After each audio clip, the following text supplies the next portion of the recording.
హోషేయ గ్రంథము 1వ అధ్యాయము. ఉజ్జియ, యోతాము, ఆహాజు, హిజ్కియా అను యూదా రాజుల దినముల్లోనూ, యెహోయాషు కుమారుడైన యరొబాము అను ఇశ్రాయేలు రాజు దినముల్లో బెయేరి కుమారుడైన హోషేయకు ప్రత్యక్షమైన యెహోవా వాక్కు. మొదట యెహోవా హోషేయ ద్వారా ఈ మాట సెలవిచ్చెను.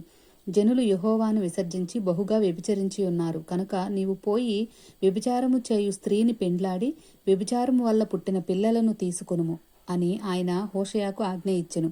కాబట్టి అతడు పోయి దిబ్లయీము కుమార్తె అయిన గోమెరును పెండ్లి చేసుకొను. ఆమె గర్భవతి. అతనికి ఒక కుమారుని కనగా యెహోవా అతనితో ఇలాగు సెలవిచ్చెను, ఇతనికి యెజ్రెయేలని పేరు పెట్టుము.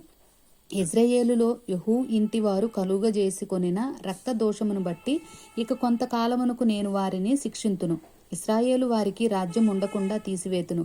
ఆ దినమున నేను యెజ్రెయేలు లోయలో ఇశ్రాయేలు వారి విల్లును వెరుతును. పిమ్మట ఆమె మరలా గర్భవతి కుమార్తెను కనగా యెహోవా అతనికి సెలవిచ్చినదేమనగా, దీనికి లోరుహామా అనగా జాలి నొందనిది అని పేరు పెట్టుము. ఇక మీదట నేను ఇశ్రాయేలు వారిని క్షమించను, వారి ఎడల జాలిపడను. అయితే యూదా వారి ఎడల జాలిపడి విల్లు, ఖడ్గము, యుద్ధము, గుర్రములు, రౌతులు అను వాటి చేత కాక తమ దేవుడైన యెహోవా చేతనే వారిని రక్షింతును. లోరుహామా జాలి నొందనిది పాలు విడిచిన తరువాత తల్లి గర్భవతి అయి కుమారుని కనినప్పుడు యెహోవా ప్రవక్తకు సెలవిచ్చినదేమనగా, మీరు నా జనులు కారు, నేను మీకు దేవుడునై ఉండను కనుక లో అమ్మి నా జనము కాదని ఇతనికి పేరు పెట్టుము. ఇశ్రాయేలుల జనసంఖ్య అమితమై లెక్కలేని సముద్రపు ఇసుకంత విస్తారమగును. ఏ స్థలమందు మీరు నా జనులు కారన్న మాట జనులు వారితో చెప్పుదురో ఆ స్థలముననే మీరు జీవము గల దేవుని కుమారులై ఉన్నారని వారితో చెప్పుదురు.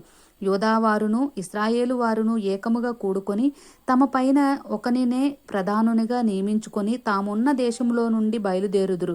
ఆ యెజ్రెయేలు దినము మహాప్రభావము గల దినముగా ఉండును. ఆమేన్.